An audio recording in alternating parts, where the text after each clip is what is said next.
बड़ी संख्या इसकी है भारतीयों की जो हर साल इन चीज़ों में फंस रहे हैं। जैसे अभी अमेरिका की आई कि भाई नेशनल मीडिया में छा गई कि इतने लोग वापस आए और उसमें स्टूडेंट्स भी थे, पैरों में बेड़ियां बांध के बैठाया गया है। हम तो खबरों के तौर पे इसे देखते हैं कि तस्वीरें देखने के बाद भी, ये जानते हुए भी कि बाहर जाके हमें अब रेसिज्म का सामना करना पड़ेगा। वो क्या वजह है कि जो भारतीय स्टूडेंट्स हैं वो विदेश जाना चाहते हैं? मेन वजह है वो है बाहर जाने का एक जो फैसिनेशन है वो अलग अलग तरीकों से लोगों में हो सकता है। अब इसमें फर्जीवाड़ा कहाँ है? जब बच्चे अपने सारे डॉक्यूमेंट्स लेके एजेंट के पास जाते हैं इंडिया में, तो फर्जीवाड़ा वहाँ से स्टार्ट होता है। एजेंट अपने कमीशन स्ट्रक्चर पहले देखता है। फॉरेन की 70 to 80% यूनिवर्सिटीज़ एजेंट्स को कमीशन देती हैं कि आप हमारे लिए बच्चे रिक्रूट कीजिए। आपकी प्रोफाइल बिल्डिंग के लिए गलत डॉक्यूमेंट्स लगाए जाते हैं। कोई क्रॉस वेरिफिकेशन इसमें नहीं होता था? इंडिया से बाहर पढ़ने वालों की संख्या वो 2 गुना 3 गुना नहीं हुई, वो 10 गुना हुई है। कितने स्टूडेंट्स जा रहे हैं हर साल? कम से कम 6 लाख बच्चे हर साल पढ़ने जा रहे हैं। My God. सबसे ज़्यादा संख्या किस कंट्री में जाने वाले बच्चों की है? 2024 तक सबसे ज़्यादा संख्या थी कनाडा जाने वाले बच्चों की। सेकंड नंबर पे आता है यूएस। नेक्सस खत्म क्यों नहीं हो पा रहा है? लोगों को समझ क्यों नहीं आ पा रहा? क्या गवर्नमेंट भी इसमें मिली हुई है? गवर्नमेंट से ज़्यादा ये चीज़ जो रन की है वो कॉलेजेस ने की है और एजेंट्स ने की है। वहाँ पे ऐसे कॉलेजेस थे जिनके पास में सिर्फ 100 बच्चों को बिठाने की जगह थी और वो सिर्फ इंडिया से ही साल के 3000 लेके जा रहे थे बच्चे। My God. जिस कंडीशन में वो लोग रह रहे थे, अगर उस कंडीशन में उनके पेरेंट्स देख लें तो उनको नेक्स्ट डे बुला लें। 2 छोटे से कमरों में 1 बाथरूम शेयर्ड और 2 कमरे, उसमें 8 स्टूडेंट्स रह रहे थे। कौन सी सबसे ज्यादा अनसेफ है, कौन सी सेफ है? ये जो जितनी मेजर कंट्रीज हैं, चाहे हम कनाडा, यूके, यूएस, ऑस्ट्रेलिया किसी की बात करें, ये सब सेफ हैं अगर आप सही तरीके से जाएं। तो मुझे कैसे पता चलेगा कि मेरा एजेंट जेन्युइन है या फ्रॉड कर रहा है?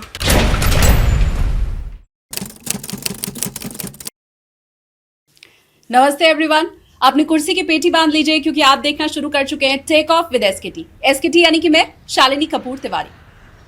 हर साल हजारों भारतीय छात्र विदेश जाते हैं पढ़ाई करने, लेकिन जाने के पहले जब वो सूटकेस पैक कर रहे होते हैं तो क्या वो अपने सुनहरे भविष्य की तैयारी कर रहे होते हैं या क्रैश लैंडिंग की तैयारी होती है? सवाल ये मैं इसलिए पूछ रही हूं क्योंकि लाखों रुपए खर्च करने के बाद भी लाखों रुपए, कोई विदेश में बर्तन मांज रहा है, किसी को भारत वापस डिपोर्ट कर दिया जाता है। जैसा अभी हमने देखा, अमेरिका ने भारतीयों को पैर में बेड़ियां बांधकर वापस भेजा। किसी को फर्जी वीजा के केस में फंसा दिया जाता है और कुछ ऐसे भी होते हैं जो ह्यूमन ट्रैफिकिंग का शिकार हो जाते हैं। ये क्यों हो रहा है? इसके पीछे की असलियत क्या है? गौर से सुनिएगा क्योंकि ये वो पॉडकास्ट है जो विदेश जाकर भविष्य संवारने के जो आपके सपने होते हैं उस सोच को बदलने वाला होगा। मेरे साथ जो मेहमान है पॉडकास्ट में, मैं आपको बता दूं कि हर साल ऐसे लाखों केस वो देखते भी हैं और जो स्टूडेंट्स हैं उन्हें सही राह भी दिखाते हैं। तो देरी नहीं करते हैं, फटाफट से आज के इस पॉडकास्ट का बोर्डिंग पास में देती हूं। मेरे साथ है कनाडा गवर्नमेंट से सर्टिफाइड इमिग्रेशन कंसल्टेंट राघवेंद्र जी।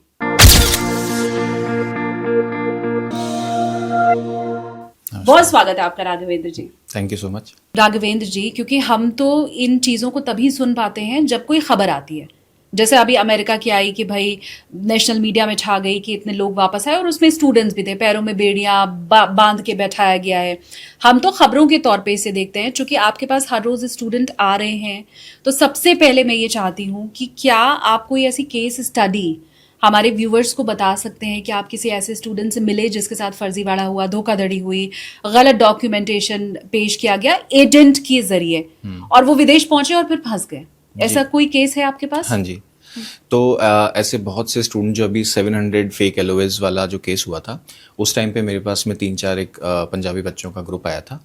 तो उन्होंने बताया कि वहाँ हमने एजेंट को सारी फीस दे दी, सारे डॉक्यूमेंट दे दिए, हमारा वीज़ा लगवा दिया उन्होंने, पर जो कॉलेज की फ़ीस थी वो भी एजेंट के पास है। जो एक वहाँ के जीआईसी का अकाउंट खुलता है आपके लिविंग एक्सपेंसेस के लिए, वो भी एजेंट के पास में है। और यहाँ आने के बाद में हमें पता चला कि कॉलेज कह रहा है कि तुम्हारी तो ये एलओए सही नहीं है, कॉलेज में तुम्हारी सीट नहीं है। तो फर्स्ट ऑफ ऑल तो ये कि अब हमें यहाँ पे गवर्नमेंट बोलेगी कि तुम गलत उस पर आए हो, तो हम क्या करें। सेकंड ऑफ ऑल ये कि जो हमारे पैसे गए वो हम कैसे निकालें। तो जो पैसे जाने वाली चीज़ है वो तो मैं उस चीज़ में हेल्प नहीं कर सकता। कितने पैसे थे? ये ट्यूशन फीस के अराउंड 12 लाख रुपए थे। My God. 10 से 12 लाख रुपए की ट्यूशन फीस थी जो वो एजेंट को देके आए थे, वो पूरी उनको जो है रिफंड नहीं हुई। कुछ केसेस में हो भी गई जहाँ पे पेरेंट्स ने जाके ऑफिस में वहाँ ज़्यादा दबाव बनाया तो उसमें कुछ अमाउंट उनको मिल गया, लेकिन ज़्यादातर केसेस में अब स्टूडेंट्स के साथ ये हुआ कि जो पैसे बाद में इंडिया मिलेंगे वो तो अलग बात है, जो वहाँ वो फंस गए उनको आगे का रास्ता नहीं पता कि वो क्या करें, वापस इंडिया नहीं जाना चाहते। दूसरे कॉलेजेस में एडमिशन मिलना इतना इजी नहीं है कि आप तो वहाँ पहुँच गए स्टडी वीज़ा लेके। तो वहाँ पे हमने काफ़ी स्टूडेंट्स की हेल्प की, कॉलेजेस में जाके मैंने खुद पर्सनली भी कुछ कॉलेजेस से कनेक्ट किया, उनको बताया कि इनके साथ में ऐसा ऐसा स्कैम है, मीडिया कवरेज भी है। तो कुछ कॉलेजेस ने काफ़ी कोऑपरेट किया, स्टूडेंट्स को प्रोग्राम ऑफर किए लास्ट मोमेंट पे, और उनको जो है फीस के लिए भी पेमेंट प्लान बना के दे दिया कि इस बार थोड़ी कम दे दो, अगले महीने ऐसे ऐसे करके पेमेंट प्लान करके कर देना। लेकिन जो उनका इनिशियल 1 महीने का ट्रॉमा था, आप इमेजिन कीजिए आपने इंडिया में 20 लाख रुपए खर्च कर दिए, आप कनाडा गए या किसी भी कंट्री में गए, वहाँ जाते हो तो कॉलेज मना कर देती है कि आप तो हो ही नहीं, आप तो स्टूडेंट ही नहीं हो, यहाँ पे आप क्यों आए हो। तो वो एक बहुत बड़ा एक शॉकिंग पॉइंट था बच्चों के लिए जब उन्हें वहाँ जाके ये चीज़ पता चली। दूसरा जो मैंने केस देखा था कि स्टूडेंट वहाँ इंडिया से जो एजेंट हैं उन्होंने एक ऐसी कॉलेज में एडमिशन करवा दिया जो कॉलेज जो जैसे 100 बच्चों की 100 बच्चों की एक बिल्डिंग है, 100 बच्चों को ये अकोमोडेट कर सकती है।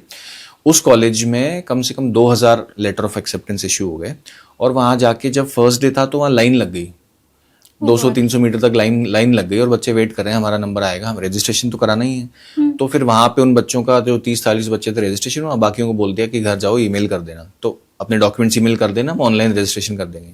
तो बच्चों को ऑब्वियसली लगा कि हम इतनी दूर से इतना पैसा खर्च करके आए हैं, वहाँ पे थोड़ी ट्यूशन फीस कम थी, 7-8 लाख रुपए की थी। हाँ। तो फिर भी पैसे तो दिए ही थे। नहीं, 100 बच्चों को बिठाने की जगह थी और 2000 स्टूडेंट पहुंच गए। 2000 से ज्यादा स्टूडेंट पहुंच गए, Oh God. और गवर्नमेंट को पता होते हुए भी कि इतना सा इंफ्रास्ट्रक्चर है, उन्होंने 2000 बच्चों को वीजा दे दिया उस कॉलेज के लिए।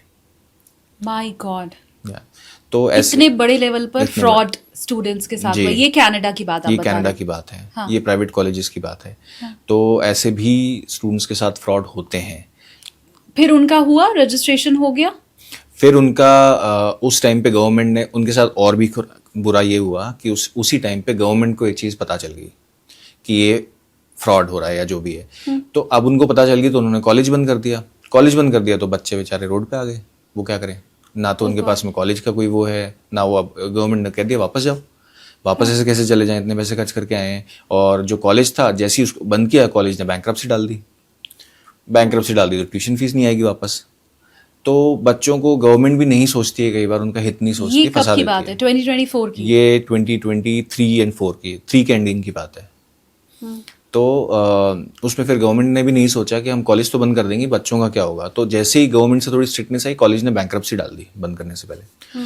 अब बैंक्रप्सी के बाद कोई वहाँ पे सिस्टम ऐसा नहीं है कि आप एकदम पुश करके निकलवा लो। तो फिर उनमें से भी काफ़ी बच्चे आए, कोई दूसरी प्रोविंस में गया, कोई किसी में गया, और काफ़ी बच्चों को अनफॉर्चुनेटली वापस भी जाना पड़ गया। तो ये जो इस टाइप के स्कैम्स हैं, इनमें फंसने से पहले जो है बच्चों को कोई आइडिया नहीं होता कि वो इस चीज़ में जा रहे हैं।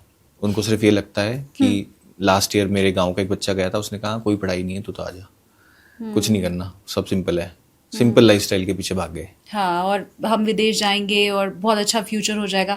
अगर आपके पास भी इससे जुड़ी हुई कोई कहानी है, आपका कोई दोस्त, आपका पड़ोसी अगर ऐसे ही किसी स्कैम का पहले शिकार हो चुका है, तो आप प्लीज उसे कमेंट करके हमें बताइए, ताकि बाकी लोग भी अवेयर हो सकें। क्योंकि इस पॉडकास्ट का हमारे मकसद ही यही है कि वो बच्चे जो विदेश जाते तो इस सपने के साथ हैं कि बस आज के बाद जीवन संवर गया, पैसों की बारिश शुरू हो जाएगी, लाइफ सेटल हो जाएगी, लेकिन वो हो पा नहीं रहा है, वो कहीं ना कहीं फ्रॉड में फंसते चले जा रहे हैं। ऐसा कोई भी स्टोरी अगर आपके पास है, आपने देखा है, तो आप प्लीज हमारे साथ शेयर कीजिए। राघवेंद्र जी, ये तो आपने वो बात बताई कि बच्चे वहां पहुंच गए और वहां पे जाके फंसे।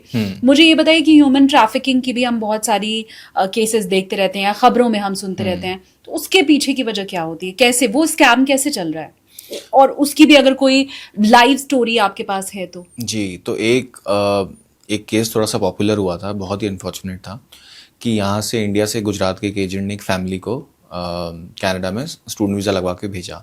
अब कनाडा में क्या सिस्टम है कि जो स्टूडेंट्स हैं, इंटरनेशनल स्टूडेंट, जब वो जाते हैं, अगर वो मैरिड है तो उनका जो स्पाउस है उसको वर्क वीज़ा मिल जाता है, और जो बच्चे हैं उनको वो भी साथ में जा सकते हैं, तो पूरी फैमिली जा सकती है साथ में। कनाडा में ऐसा है, which is a good thing, बहुत सी फैमिलीज को हेल्प भी होती है। तो वहाँ से उन्होंने पूरी फैमिली का वीज़ा लगवा के भेज दिया गुजरात से।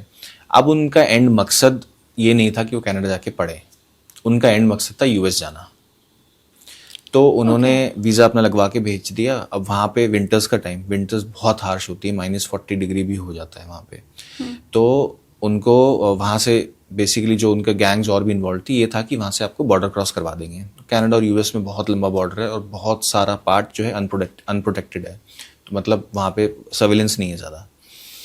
तो फिर उनको ऐसी जगह ले जाके छोड़ दिया कि यहाँ से सीधे जाओ, 5 किलोमीटर 10 किलोमीटर में जाके बॉर्डर आ जाएगा, क्रॉस कर लेना। अब वो टाइम था, विंटर स्टॉर्म आ रहा था, बहुत तेज़ बर्फ़, बहुत तेज़, बहुत एक्सट्रीम एकदम हार्श वो था। तो अनफॉर्चुनेटली वो रास्ता भटक गए और वो ऐसी जगह कहीं चले गए कि वो वापस ही कभी नहीं आए। उनकी बॉडीज़ मिली और बहुत दुख की बात ये है कि वो मैरिड कपल थे, उनके साथ में एक 2 साल का बच्चा था। तो उन्होंने ऐसा स्टेप भी लिया, बाद में हमारे लिए जज करना ईजी है कि क्यों नहीं लेना चाहिए था ऐसा वैसा, लेकिन वो किस सिचुएशन में ऐसे थे कि उन्होंने ऐसा स्टेप लिया, तो वो हमें समझना बहुत ज़रूरी है। और दूसरी बात, ये क्या मानसिकता है कि लोगों को लग रहा है कि कैसे भी पैसे दे के यूएस पहुंच जाओ, कनाडा पहुंच जाओ, तो इन सब चीज़ों से आपकी लाइफ नहीं बनती, ये हमें समझना बहुत ज़रूरी है। अगर आप अपने देश से निकल के बाहर अपनी लाइफ बनाना चाहते हैं तो आप एक डिग्निफाइड वे चूज़ करें, एक लीगल वे चूज़ करें। बट आई एम श्योर कि जिसने सलाह दी होगी उसने ये थोड़ी बताया होगा कि इतनी परेशानियां आएंगी, तो उसने तो कहा होगा कि बस ऐसे हो जाएगा। जैसे आपने कहा कि उनको कहा गया कि जी अब बस 5 किलोमीटर चलना है, बस ये चल के जाओ और अगले देश की सीमा तुम्हारे शुरू हो जाएगी। क्योंकि शुरू में शायद एजेंट्स या सलाह देने वाले ये बताते ही नहीं है कि भविष्य तुम्हारा ये हो भी सकता है। भाई मुझे अगर कोई कहेगा कि मैं तुम्हारे फर्जी डॉक्यूमेंट्स भी बनवा दूंगा, पहले मैंने बनवा भी रखे हैं, कोई आज तक पकड़ में भी नहीं आया है, वो मुझे 10 एग्जाम्पल भी दे देगा, तो मुझे तो लगेगा ये चलन में ही होगा ना शायद। बिल्कुल। तो ये मुझे लगता है आपको चूंकि बताया नहीं जाता, एक सुनहरे सपने दिखाए जाते हैं एजेंट्स के थ्रू और आप उसमें फंस जाते हैं। और आप कैसे वेरीफाई करें, यही हमारी कोशिश है कि आपको जो बातें बताई जा रही हैं उनमें सच्चाई क्या है और क्या गलत चीजें हैं। आज के पॉडकास्ट के थ्रू आप वो सुने, आप उसे समझें।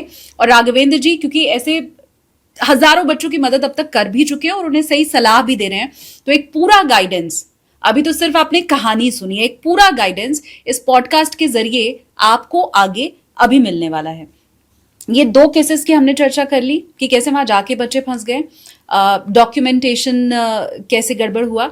एक बहुत केस हम ये भी सुनते हैं कि कैसे शादियां करवा दी जाती हैं जी। और उनका आधार ही सिर्फ यही होता है कि जी हमें तो कनाडा जाना है जी। ये क्या मामला रहता है? ये भी बहुत ज़्यादा चलन है कि इसको बोलते हैं मैरिज ऑफ कन्वीनियंस, जो कि इमिग्रेशन बेनिफिट्स के लिए शादी की जाती है। तो इन केसेस में क्या होता है कि जनरली गर्ल चाइल्ड है और स्टूडेंट है और उनके आइल्स में अच्छा स्कोर है, एकेडमिक्स अच्छे हैं, तो उनका स्टडी वीज़ा लगने की चांसेस बहुत अच्छे हैं। वहीं कोई एजेंट्स होते हैं जो उनको कनेक्ट करवाते हैं बॉय चाइल्ड्स के पेरेंट्स से या फिर शादी के पर्पसेस से, और उनका सिर्फ एक जो टारगेट वो ये होता है कि गर्ल चाइल्ड को वो लोग स्पॉन्सर कर देंगे, वो वहाँ जाके अपनी पढ़ाई करेगी और जब वो पढ़ाई अपनी स्टार्ट कर लेगी, उसका वीज़ा लग जाएगा तो इनकी शादी करवा देंगे लड़के लड़की की। तो सारा स्पॉन्सर लड़के की फैमिली ने कर दिया और वो लड़की चली गई एंड उसके बाद में इनकी शादी करवा देंगे। शादी करवा के क्या होगा कि लड़के को वर्क वीज़ा मिल जाएगा और इनका रिश्ते का कोई रीज़न नहीं है, कुछ नहीं है, सिर्फ इसी रीज़न से लड़की वालों को ये फ़ायदा हो गया कि इन्होंने जो है पूरी सारा वहाँ का रहने का एजुकेशन स्पॉन्सर कर दी, जो लड़की वाले नहीं कर पाते। लड़के वालों को ये फ़ायदा कि लड़के के एकेडमिक्स अच्छे नहीं थे, आइल स्कोर नहीं आ रहा था, तो यहाँ से उसका जो है जाने का वहाँ पे डायरेक्ट वर्क परमिट लग जाएगा। तो ऐसे बहुत सारे केसेस हुए हैं, हज़ारों की मात्रा में आज भी होते हैं ऐसे केसेस कि सिर्फ मैरिज ऑफ कन्वीनियंस, सिर्फ इमिग्रेशन बेनिफिट्स के लिए शादी कर लेते हैं। और इसमें से बहुत से ऐसे केसेस होते हैं जो वहाँ जाके इनमें प्रॉब्लम्स आती हैं। जैसे जब पीआर लगाने की बारी आती है तब तक कई बार वो चीज़ें नहीं चल पाती हैं, तो वो डिवोर्स की बात हो रही होती है या फिर वो उस चीज़ को नहीं सस्टेन कर पाते हैं, लड़का लड़की में अंडरस्टैंडिंग नहीं हो पा रही है, बहुत सारी चीज़ें होती हैं। तो वहाँ पे फिर जाने के बाद में इस चीज़ में बच्चों को, चाहे वो लड़का हो चाहे वो लड़की हो, उनको बहुत उसमें इनकन्वीनियंस होती है और बहुत ज़्यादा मेंटल ट्रॉमा होता है, क्योंकि आप एक जगह फंसे तो हुए हो इमिग्रेशन बेनिफिट्स के लिए, पर आप कब तक उस चीज़ को सर्वाइव कर पाओगे? एक दिन ऐसा आएगा कि आप एक दूसरे की कंपनी भी नहीं अफोर्ड कर पा रहे हो और कोई एक आपकी फ़ायदा भी उठा रहा है, कई बार ऐसा भी होता है। तो ऐसे केसेस मैंने लाइव भी बहुत देखे हैं। मेरे पास में ऐसे फीमेल क्लाइंट्स भी आई हैं, मेल क्लाइंट्स भी आए हैं, जिन्होंने मुझे आके कैंडिडली खुद बताया है कि हम ऐसे अरेंजमेंट से कनाडा आए हैं और अब जो है मेरा पीआर लगाने का टाइम है, मेरी वाइफ है, मेरे हस्बैंड है, मेरे को पीआर में सपोर्ट नहीं कर रहे हैं। वो कह रहे हैं या तो हमें I want to move on in life, मुझे नहीं चाहिए ये चीज़, क्योंकि हमने एक बार अगर किसी को स्पाउस में स्पॉन्सर कर दिया तो फिर वहाँ पे लॉ है कि आप 3 साल उस चीज़ को आपको चलानी पड़ती है, 3 साल आप उस चीज़ को वापस से नहीं चेंज कर सकते हो। तो या तो ऐसा है, केसेस ऐसे आते हैं कि उन्होंने मना कर दिया, या ऐसे आते हैं कि वो अपने डॉक्यूमेंट्स नहीं दे रहे हैं, या बेसिकली इमिग्रेशन बेनिफिट्स के लिए आए थे पर इमिग्रेशन में बेनिफिट नहीं हो रहा है, तो फिर वो हमारे पास ऐसे बहुत से केसेस आते हैं। तो अगर हम हेल्प कर पाते हैं लीगल रूट से तो हम उन्हें बताते हैं, लेकिन अगर ये चीज़ स्टार्टिंग से ही ना हो तो बहुत अच्छा है, क्योंकि अगर आप नहीं किसी कंट्री में लीगली जा सकते हो तो आप उसमें जाओ मत। ये जो मैरिज ऑफ कन्वीनियंस है, इससे कई बार दोनों पेरेंट्स को समझ नहीं आता कि बच्चों के साथ कितना गलत कर रहे हैं, और जब तक कुछ गलत नहीं हुआ तब तक उनको लगता भी नहीं है, लेकिन 10% 20% केसेस में बहुत गलत भी होता है। ठीक है, हम आगे ये पूरा डिटेल में चर्चा करें कि कैसे जो फ्रॉड है वो हो रहा है, यूनिवर्सिटी का सिलेक्शन कैसे करें, खुद से स्क्रूटनी कैसे करें, विदेश जाएं भी या ना जाएं, इन सब के ऊपर हम चर्चा करें। मैं चाहूंगी आप सिर्फ कुछ पॉइंटर्स बता दें कि एजेंट्स स्टूडेंट के साथ डॉक्यूमेंटेशन में कौन कौन सा फर्जीवाड़ा कर रहे हैं। तो सबसे पहला तो फर्जीवाड़ा होता है इन्फॉर्मेशन का, जो गलत इन्फॉर्मेशन डाल देते हैं वीज़ा एप्लीकेशन के ऊपर। डॉक्यूमेंटेशन एक बहुत इंपॉर्टेंट डॉक्यूमेंट है आपकी वीज़ा एप्लीकेशन, उस पर वो आपकी या तो डेट ऑफ बर्थ गलत डाल देंगे, या फिर डेट ऑफ बर्थ के अलावा कोई भी आपकी डिटेल है, परसेंटेज गलत डाल दिया आपकी, आपका स्कोर गलत डाल दिया, आपका एड्रेस गलत डाल दिया, आपका ईमेल गलत डाल दिया। ओवरसाइट भी होती है बहुत केसेस में जान करके भी लोग डाल देते हैं। दूसरी चीज़ होती है एक जो गलत डॉक्यूमेंट्स प्रोवाइड किए जाते हैं, वो वर्क एक्सपीरियंस का बहुत ज़्यादा कॉमन है, और वो बहुत कंट्रीज़ ने फ्लैग किया है कि काफ़ी यूनिवर्सिटी स्पेशली मास्टर्स के लिए चाहते हैं कि बच्चा एक वर्क एक्सपीरियंस के साथ आए, और इंडिया में बच्चे बैचलर्स होते ही मास्टर्स करना जाना चाहते हैं। तो वहाँ पे बहुत से एजेंट्स जो हैं बिना स्टूडेंट्स को बताए उनके फर्जी इंटर्नशिप डॉक्यूमेंट्स या वर्क एक्सपीरियंस डॉक्यूमेंट्स लगा देते हैं। उसमें फिर नुकसान ये होता है कि जो बच्चा वहाँ जाके अपना फर्दर इमिग्रेशन वीज़ा अप्लाई करता है तो उसको तो पता ही नहीं कि पहले ये चीज़ डिक्लेयर है। जब नहीं डिक्लेयर है तो उसने नहीं करी तो उस टाइम गवर्नमेंट जाके पुराने फॉर्म देखती है और कहती है कि पहले तो तुमने बोला था ये वर्क एक्सपीरियंस है, अब तुम बोल रहे हो तुम्हें कोई वर्क एक्सपीरियंस नहीं है, इसका मतलब तुम झूठ बोल के आए थे, तो तुम्हारा वीज़ा कैंसिल। तो ये बड़े इश्यूज हो जाते हैं। और जो एक डॉक्यूमेंटेशन का फ्रॉड होता है वो होता है आपका या तो ऑफर लेटर को आपको एडिट कर दिया गया है या आपका आइल स्कोर को एडिट कर दिया गया है। तो जो भी ये डॉक्यूमेंटेशन के फ्रॉड्स हैं आप उससे सिंपल बच सकते हैं अगर आप इंश्योर करें कि एजेंट आपका ईमेल आईडी यूज़ कर रहा है, first of all. Second of all, आप अपना LOA आने के बाद में अपनी जो स्टूडेंट प्रोफाइल है वो यूनिवर्सिटी से शेयर कर सकते हैं। तो वहां से आप थोड़ा सा एक प्रोटेक्टेड रहेंगे। अभी जो सबसे हालिया केस है, अगर उसी के साथ में शुरुआत करूं, क्योंकि पूरा देश शॉक्ड था। अमेरिका में नई सरकार बनती है और वो भारतीयों को बड़े बुरे बर्ताव के साथ, बुरे सलूक के साथ वापस भेजती है, पैरों में बेड़ियां होती हैं, और हमने देखा उसमें बहुत से स्टूडेंट्स भी थे। इसके पीछे की क्या वजह रहती है? तो जो अभी अमेरिकन गवर्नमेंट ने जिन भारतीयों को डिपोर्ट किया है, तो पहली बात तो ये कि उनमें वो सब क्लासिफाइड है इलीगल माइग्रेंट्स में। तो इलीगल माइग्रेंट्स में आप तब क्लासिफाई होते हैं या तो आप इलीगल तरीके से पहुंचे हैं उस कंट्री में, या आप गए लीगल थे और फिर आप ओवरस्टे कर गए हैं, मतलब आपका लीगल जो स्टे वो खत्म हो गया पर आप अपने देश लौटे नहीं हैं। तो जब आप लीगल स्टे के बाद रुक जाते हैं तो आप इलीगल हो जाते हैं, तो आप इलीगल माइग्रेंट हो जाते हैं वहाँ पे। तो जनरली जो स्टूडेंट्स उस संख्या के अंदर अगर थे वो थे जिनकी पढ़ाई खत्म होने के बाद, क्योंकि वो इतना पैसा लगा चुके थे तो वो अफोर्ड नहीं कर सकते थे वापस आ जाएं, तो वो कुछ इलीगल माइग्रेंट्स में कन्वर्ट हो गए। उसके अलावा मोस्टली वो लोग थे जो डंकी रूट से या रेफ्यूजी वाले रूट से गए थे और गलत क्लेम उन्होंने फाइल किए। तो जब उनका पता चल गया कि ये इलीगल हैं तो उनको गवर्नमेंट ऑफ अमेरिका ने जो है डिपोर्ट किया।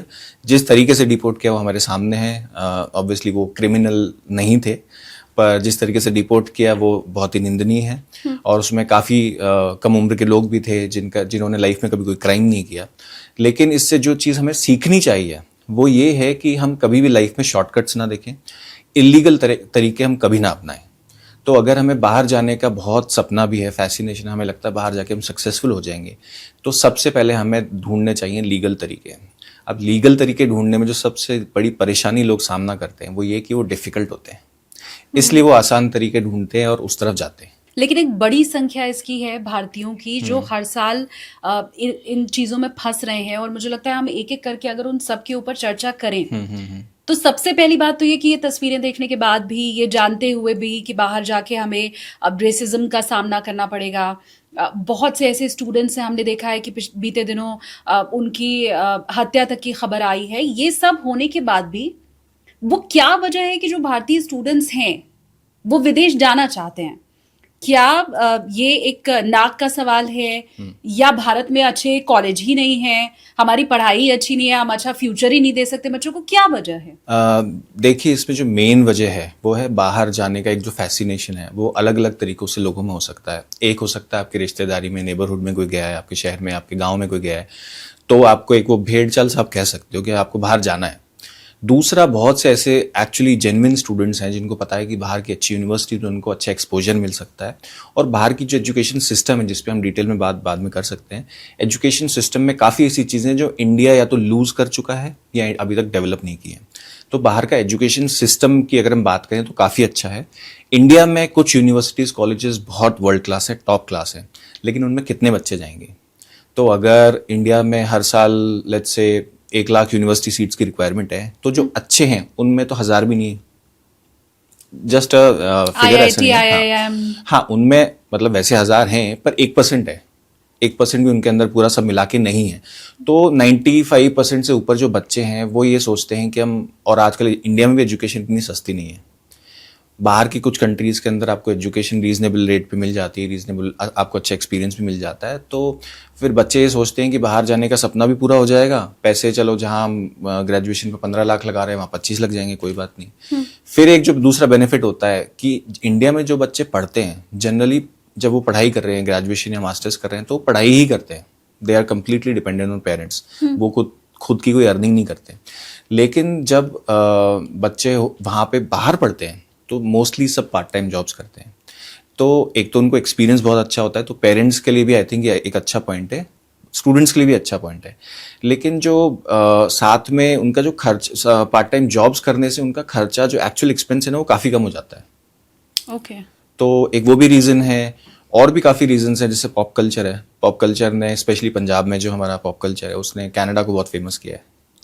तो बहुत से ऐसे गाने जिसमें आप कनाडा का मेंशन सुनेंगे या ब्रैम्पटन, अलग अलग सिटीज़ का मेंशन सुनेंगे, तो वो भी लोगों को बड़ा उससे फैसिनेशन होता है। सारे वीडियोस भी बाहर शूट हो रहे हैं, कितनी मूवीज़ बाहर शूट हो रही हैं। तो सब ये देख के, और बच्चों में ऑब्वियसली ये रहता ही है, पेरेंट्स में भी रहता है। उनको लगता है कि अगर बच्चा बाहर जाके पढ़ के आएगा या बाहर का एक्सपीरियंस लेगा तो हमारा भी नाम ऊंचा होगा एंड बच्चे का फ्यूचर ज़्यादा सक्सेसफुल है। और कनाडा का तो आपको बड़ा अच्छा खासा एक्सपीरियंस ही है, क्योंकि वहाँ की गवर्नमेंट की ही तरफ से आप सर्टिफाइड हैं भी, तो उसको लेके हम अलग डिटेल में बात करेंगे भी। लेकिन मैं व्यूअर से भी चाहती हूँ कि अगर आपके आसपास कोई ऐसा केस आपने देखा है तो आप कमेंट में हमें जरूर बताइए, क्योंकि पंजाब की बात जैसी राघवेंद्र जी ने की, वो तो मुझे लगता है वहां पे एक नशे जैसा है। हाँ, कि भाई हमें तो फॉरेन जाना ही है। लेकिन इसमें सिर्फ पंजाब अकेला नहीं है, बहुत से भारत के स्टेट ऐसे हैं, लेट्स से महाराष्ट्र इसमें अव्वल है, आंध्र इसमें अव्वल है, गुजरात के बारे में अभी आप बता रहे थे, गुजरात है। इन सब जगह पे हम इसको नशे जैसा नहीं देखते हैं, पर वहां के स्टूडेंट्स भी जा रहे हैं, और ये आपने कहा कि भेड़ चाल जैसा भी है। अब मुझे ये बताइए कि वो क्या वजह रहती है? भाई मेरे नंबर अच्छे हैं, मेरे 90% है, 80% है, 95% है, तो ये मेरे मार्क्स हो गए, ये मेरा बैंक बैलेंस हो गया, ये मेरा शहर हो गया, ये मेरा आधार हो गया। अब जी मैंने इस कॉलेज का एग्जाम दिया जहां से मैं पास आउट हूँ, ये है वहां का ऑफर लेटर, एडमिशन लेटर, जो भी। अब इसमें फर्जीवाड़ा कहाँ है? तो जब बच्चे अपने सारे डॉक्यूमेंट्स लेके एजेंट के पास जाते हैं इंडिया में, तो फर्जीवाड़ा वहाँ से स्टार्ट होता है। पहली बात तो ये कि एजेंट अपने कमीशन स्ट्रक्चर पहले देखता है। वो ये देखते हैं कि स्टूडेंट को किस यूनिवर्सिटी में भेजे जहाँ हमें ज़्यादा से ज़्यादा बेनिफिट हो। तो मोस्टली जो है, आप कह सकते हो फॉरेन की 70 to 80% यूनिवर्सिटीज़ एजेंट्स को कमीशन देती हैं कि आप हमारे लिए बच्चे रिक्रूट कीजिए। अच्छा। वो कमीशन टोटल फीस का 10% हो सकता है, 8% हो सकता है, 15% हो सकता है। तो इट इज मतलब अच्छा खासा अमाउंट। 10% मतलब अगर 25 लाख अगर कोई स्पेंड कर रहा है तो 2.5 लाख सीधे एजेंट का। हाँ, 25 लाख अगर 2 साल की फीस है तो सिर्फ फर्स्ट ईयर पे जनरली देते हैं। जैसे 12 लाख है तो 10% या 1.25 लाख रुपए, 2 लाख रुपए, ऐसे तो अच्छा खासा होता है। अब अगर किसी एजेंट के पास आप जाएंगे और वो अपने सिर्फ मॉनिटरी बेनिफिट्स देख रहा है, तो अगर आप एक लेट्स से आप 50th रैंक यूनिवर्सिटी में जा सकते हैं जिसमें उसको कमीशन 50,000 आ रहा है, क्योंकि उसमें आपको स्कॉलरशिप मिल सकती है, आपकी ट्यूशन फीस कम हो सकती है, यूनिवर्सिटी देती कम है कमीशन। लेकिन एक यूनिवर्सिटी जो 500 नंबर की रैंक पे है, उससे उसको 2.5 लाख कमीशन मिल रहा है, तो वो एजेंट फर्स्ट ऑफ ऑल आपको वहां भेजने की कोशिश करेगा। सेकेंडली क्या होगा कि आपकी प्रोफाइल बिल्डिंग के लिए गलत डॉक्यूमेंट्स लगाए जाते हैं। जैसे अगर यूनिवर्सिटी को चाहिए कि आपने कुछ वर्क एक्सपीरियंस गेन किया हो, कुछ आपकी इंटर्नशिप हो, कंपेटिटिव एडमिशन प्रोसेस है, तो आपके लिए फर्जी डॉक्यूमेंट्स लगा के आपके बिहाफ पे, कई बार आपको बताया भी नहीं जाता, वो यूनिवर्सिटी में सबमिट कर दिए जाते हैं, कि जिसके बेसिस पे यूनिवर्सिटी एडमिशन दे देती है। उसके बाद में उस स्टूडेंट को क्या फ्यूचर में परेशानी आ रही है वो एजेंट्स नहीं सोचते हैं। तो एक तो ये डॉक्यूमेंटेशन फ्रॉड हो गया। दूसरा, कई बार स्टूडेंट्स भी जो हैं वो बहकावे में आके, या उनको दोस्त वगैरह बताते हैं या एजेंट्स बताते हैं कि कोई बात नहीं, छोटा मोटा चलता है, बेसिकली डॉक्यूमेंट्स में ये चेंज कर लो, पीडीएफ एडिट कर लो, ये सब कर लो। तो वैसे भी कुछ चीज़ें करी जाती हैं जो एक ना एक पॉइंट पे पकड़ी ही जाती हैं। तो बाहर जाने की आपको एक, अगर आप इंग्लिश स्पीकिंग कंट्रीज में जा रहे हैं तो आपको एक इंग्लिश का टेस्ट देना पड़ता है, या तो आइल्स करके एक टेस्ट है वो देते हो आप, या पीटी या टोफल, ऐसे अलग अलग टेस्ट है। तो ये एक बहुत चैलेंजिंग स्टेप होता है स्टूडेंट्स के लिए, काफ़ी स्टूडेंट्स के लिए, वो उतना स्कोर नहीं अचीव कर पाते। तो पहले एक बहुत ये स्कैम चलता था, आज भी है पर थोड़ा सा कम हुआ है, कि अब वो स्कोर जो सारे आते हैं वो तो पीडीएफ फाइल में आते हैं, उसको एडिट करके और यूनिवर्सिटीज़ को भेज दिया जाता है। तो यूनिवर्सिटीज़ वाले कई बार नहीं ध्यान देते, या पहले नहीं थे ऐसे मैकेनिज्म्स कि वो चेक कर लें, तो उनके थ्रू एडमिशन हो गया, सब हो गया, और वो बच्चों को भेज देते हैं। कोई क्रॉस वेरिफिकेशन इसमें नहीं होता था? क्योंकि ये संख्या इतनी बढ़ गई थी। आप अगर देखें लास्ट 10 साल में जो इंडिया से बाहर पढ़ने वालों की संख्या, वो 2 गुना 3 गुना नहीं हुई, वो 10 गुना हुई है। कितने स्टूडेंट्स जा रहे हैं हर साल? इंडिया से अगर मैं आपको सिर्फ बताऊं, ओवरऑल जो बच्चे जा रहे हैं, कम से कम 6 लाख बच्चे हर साल पढ़ने जा रहे हैं। माय गॉड जी। तो और इसमें सबसे ज्यादा संख्या किस कंट्री में जाने वाले बच्चों की है? 2024 तक सबसे ज्यादा संख्या थी कनाडा जाने वाले बच्चों की। सेकंड नंबर पे आता है यूएस। तो कनाडा में स्पेशली जो सिस्टम था वो बहुत लेड बैक था, और क्योंकि वहाँ पे जो सारा ये बूम हुआ है स्टूडेंट्स का, वो लास्ट 5 साल में हुआ है। कोविड का भी टाइम था, उनके पास आईटी इंफ्रास्ट्रक्चर डेवलप करने का ज़्यादा टाइम नहीं था, तो ये जो फ्रॉड से सेव करने के मैकेनिज्म्स हैं, इन पे ज़्यादा काम नहीं हुआ, तो वहाँ पे कुछ भी डॉक्यूमेंटेशन लगा के और वीज़ा लग गया। ऐसे बहुत काम हुए। आपने कनाडा की बात की, वो कनाडा जो हर साल भारतीय स्टूडेंट से इतना पैसा ले रहा है। जी। अगर मेरे पास जो डेटा है मैं वो बताऊं तो इंटरनेशनल स्टूडेंट से हर साल $22 बिलियन का रेवेन्यू कनाडा को और वहां की गवर्नमेंट को मिल रहा है, और उसमें भी जो ग्रेजुएट स्टूडेंट है उनको हार्डली 10 से 15-20% ही वहां पे जॉब मिल पाती है। इतना पैसा लेने के बाद भी जो मुझे लगता है उनके आर्थिक स्तर की अगर मैं बात करूं तो बड़ा अमाउंट है, उसके बाद भी वो इतना कम जॉब दे रहे हैं और फिर भी स्टूडेंट्स वहां पर पहुंच रहे हैं और स्कैम हो रहे हैं। क्यों? मतलब ये नेक्सस खत्म क्यों नहीं हो पा रहा है? लोगों को समझ क्यों नहीं आ पा रहा? क्या गवर्नमेंट भी इसमें मिली हुई है? गवर्नमेंट के कुछ ऑफिशियल्स, मैं कमेंट नहीं करना चाहूंगा मिले हुए नहीं मिले हुए, लेकिन मुझे ऐसा लगता है गवर्नमेंट से ज्यादा ये चीज जो रन की है वो कॉलेजेस ने की है और एजेंट्स ने की है। अब कॉलेजेस के गवर्नमेंट के साथ में टाई अप थे या नहीं थे वो मैं नहीं जानता, लेकिन जिस तरीके से वहाँ प्राइवेट कॉलेजेस ऑपरेट हुए लास्ट 5 सालों में, तो उससे लगता है कि ये इतना इजी नहीं होगा किसी के लिए विदाउट कनेक्शंस ऑपरेट करना। तो मैं आपको बताऊं कि वहाँ पे कुछ कॉलेजेस ऐसे थे, अब बंद हुए मोस्टली लास्ट 1 साल के अंदर जब थोड़ी सी स्ट्रिक्टनेस हुई है। वहाँ पे ऐसे कॉलेजेस थे जिनके पास में सिर्फ 100 बच्चों को बिठाने की जगह थी, और वो सिर्फ इंडिया से ही साल के 3,000 लेके जा रहे थे बच्चे। My God. तो वो 3,000 बच्चे कहाँ हाउस हो रहे थे? गवर्नमेंट को तो पता ही था कि उनके पास में 100 बच्चों को बिठाने की जगह, पहले किसी ने देखा नहीं, सोचा नहीं। वो बच्चे सब गवर्नमेंट से वीज़ा लगवा के जा रहे हैं ना, तो गवर्नमेंट ने सब अप्रूव किया, तो सब आंखें मूंद के, और ये जो आपने बोला $22 बिलियन, सब वो 22 बिलियन ही देख रहे थे। उसके बाद में जब थोड़ा सा ये मीडिया में चीज़ें खुली कि ऐसे हो रहा है, और वो बच्चे फिर ऑब्वियसली, जैसे अगर 100 बच्चों की जगह 3,000 बच्चे आ रहे, तो पढ़ कहाँ रहे हैं? पढ़ तो रहे नहीं। या तो एक दिन क्लास ले रहे हैं, या वो ऑनलाइन क्लास ले रहे हैं, या उनकी क्लास ही नहीं हो रही। ऐसे भी बहुत से कॉलेजेस थे जहाँ बिना गए आपको पासिंग सर्टिफिकेट आ जाएगा, ऑनलाइन कुछ टेस्ट वगैरह नाम के लिए हो जाएंगे, आपको पासिंग सर्टिफिकेट आके आप अपना वर्क परमिट लगवा लो। ऐसे भी वहाँ कॉलेजेस ऑपरेट हुए।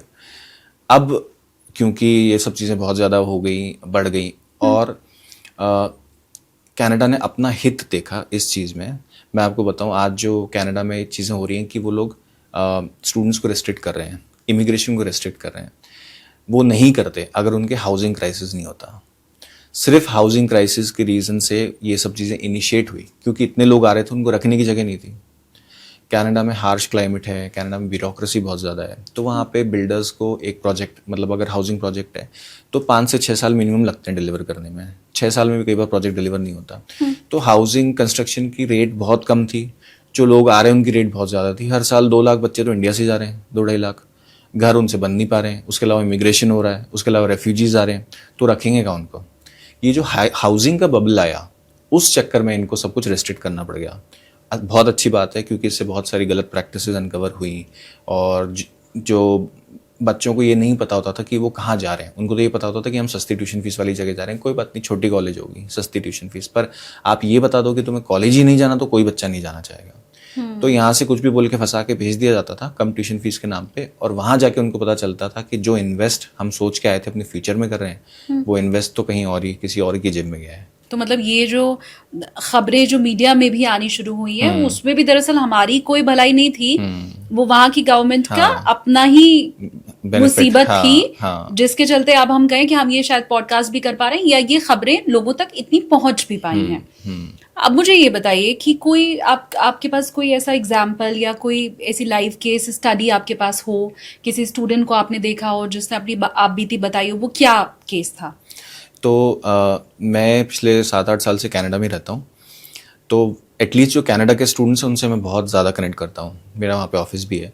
तो जो एटलीस्ट जो मेरे स्टेट में, मेरे प्रोविंस में, जो ओंटारियो करके प्रोविंस है, उसमें जो बच्चे आते हैं मैं उनसे जनरली जाके कभी मिल भी लेता हूँ, पूछ लेता हूँ क्या चल रहा है, ये वो। बच्चे भी मुझसे बहुत कनेक्टेड रहते हैं, और मुझे लगता है बहुत इंपॉर्टेंट है, क्योंकि वहाँ जाके काफ़ी गलतियों से हम उनको बचा लेते हैं, काफ़ी स्कैम्स में फंसने से हम उनको बचा लेते हैं। तो बहुत बार ऐसे हुआ है, अभी रिसेंटली लास्ट ईयर की बात है, एक स्टूडेंट के पास में उसको मैंने वर्क परमिट के डॉक्यूमेंट के लिए हेल्प की थी। तो वो डॉक्यूमेंट उसके पास में, मैंने उससे पूछा कि मेरा एड्रेस क्या डाला जाए वीज़ा एप्लीकेशन में। तो उसने कहा सर आप अपने एड्रेस पे मंगवा लो, मैं आपसे आके कलेक्ट कर लूँगा। मैंने कहा चलो कोई बात नहीं, मैंने अपने एड्रेस पे मंगवा लिया, विच इज़ फाइन। तो उसके बाद में फिर लेने नहीं आ पाया, तो मैंने कहा कोई बात नहीं, मैं तुम्हारी एरिया में आ रहा हूँ, मैं आके दे दूँगा। तो फिर मैं जब उसको डॉक्यूमेंट देने गया, तो एक ऐसा जैसे कोई 300-400 गज का प्लॉट है, एक तरफ गैरेज चल रहा है, पीछे जाके छोटा सा कोई कमरा बना हुआ है। तो मैंने कहा कि तुम ऐसी जगह क्यों रह रहे हो, और यहाँ से तुम्हारी कॉलेज 30-40 किलोमीटर है, तो ऐसी जगह तुम क्यों आके रह रहे हो, पब्लिक ट्रांसपोर्ट ज़्यादा दिख नहीं रहा है।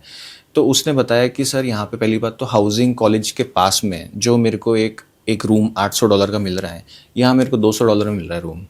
मैंने कहा अच्छा ठीक है, फिर कोई बात नहीं, तुम पैसे बचा रहे हो। फिर मैंने उससे पूछा क्या रूम है, कैसे है, क्या है, मुझे दिखाओ। तो वो शर्मा गया, घबरा गया, उसने कहा नहीं सर आप कहाँ जाओगे, वो। मैंने कहा चलो कोई बात नहीं, बताओ फिर भी।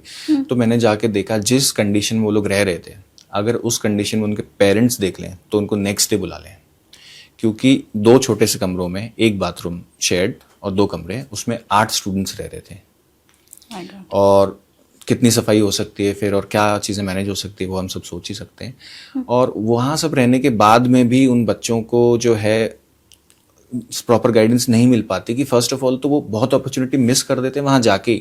जब आप सिटी के बीच में रहोगे, जहाँ पे एम्प्लॉयमेंट है, जॉब्स हैं, ये है वो है, वहाँ रहोगे तो आपको फिर भी कुछ अपॉर्चुनिटी मिल जाए। जब आप जाके किसी गाँव में बैठ जाओगे, क्योंकि आपको किराया बचाना है या जो भी है, तो आपको वो गाइडेंस ही नहीं मिली सही। तो वो बहुत सी चीज़ें हैं कि स्टूडेंट्स की जो हार्डशिप्स है वो मैंने बहुत क्लोजली कनाडा में देखी हैं, यूएस में भी देखी हैं, कि किस तरीके से स्टूडेंट्स वहाँ पे आके खुद को फंसा हुआ महसूस करते हैं। और इसमें जो गलती मैं मानूंगा वो कहीं ना कहीं एजेंट्स की तो है ही, और उनको हम सब दोषी मानते हैं, तो वो तो एक सॉफ्ट टारगेट है, हम इजीली कह देते हैं एजेंट्स की गलती है। पर इसमें मैं ये मानूंगा कहीं ना कहीं पेरेंट्स की भी गलती है, स्टूडेंट्स की भी गलती है। स्टूडेंट्स की कम है, पेरेंट्स की ज़्यादा है। एटलीस्ट जो बच्चे 12th के बाद जा रहे हैं, पेरेंट्स को प्रॉपर फाइनेंशियल, अगर आपके पास नहीं है इतना आप सपोर्ट कर सकते हैं, तो अपने बच्चों को बाहर नहीं भेजना चाहिए।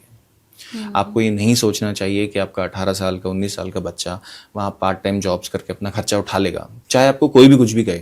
आप तो जानते हो, आपने उससे घर में कभी कपड़े नहीं धुलवाए, खाना नहीं बनवाया, चाय भी नहीं बनवाई, तो आप कैसे एक्सपेक्ट करोगे वहाँ जाके वो कॉलेज भी करेगा, वहाँ जाके वो अपनी जॉब भी करेगा, अपने खर्चे भी उठाएगा, अपने सारे काम भी करेगा।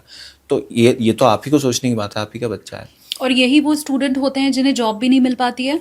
हाँ बिल्कुल, क्योंकि वहाँ वो लाइफ में इतना फंस गए हैं ना, इन सब चीज़ों में इतना फंस गए हैं वो, कि अगर जॉब मिलती भी है तो लेट्स से कोई लेबर टाइप की जॉब मिल गई है, या फिर ऐसी जॉब है जिसमें आपको फिजिकल हार्ड वर्क है सिर्फ, तो वो करने तो कोई बच्चा नहीं जाता, करियर बनाने ही जाते हैं। तो जो करियर वाली जॉब्स देखने का टाइम आएगा, तो वो बच्चा तो हार्ड वर्क में लगा हुआ है, कैसे फोकस करेगा वो अपने स्किल्स पे, अपनी पढ़ाई पे?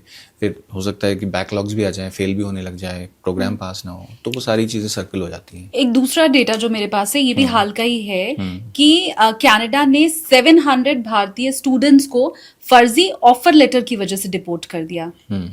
तो ये फर्जी ऑफर लेटर आता कहाँ से? और इसमें भी जो मैं पढ़ पा रही हूँ वो तो यही है कि गलत एजेंट के झांसे में फंसकर ये पूरा स्कैम हुआ। तो ये फर्जी ऑफर लेटर वाला क्या चक्कर रहता है?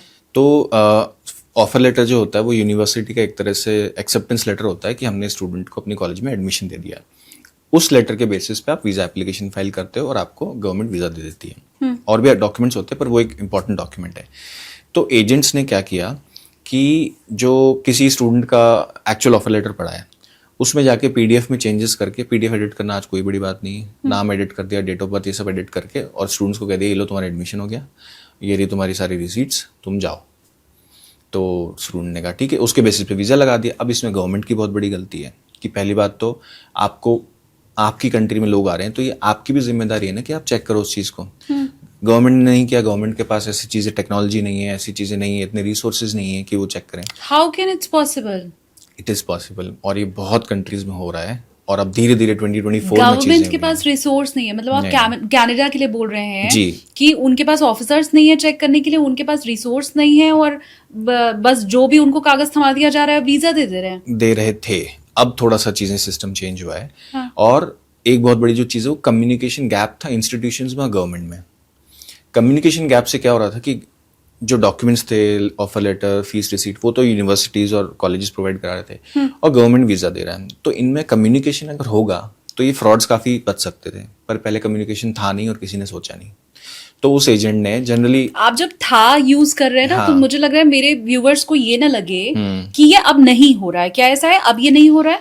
अब मैं नहीं फंस सकती, मेरा दोस्त नहीं फंस सकता? अभी भी फंस सकते हैं, लेकिन जो केसेस, अगर आपने जैसे बोला 700 थे, है ना, या जितने भी केसेस थे, अब उसमें से 70 to 80% चीज़ें रिजॉल्व हो सकती हैं नई पॉलिसीज़ की वजह से। एटलीस्ट मैं कनाडा की बात करूं, और ऑस्ट्रेलिया ने भी काफ़ी स्ट्रिक्टनेस कर दी है।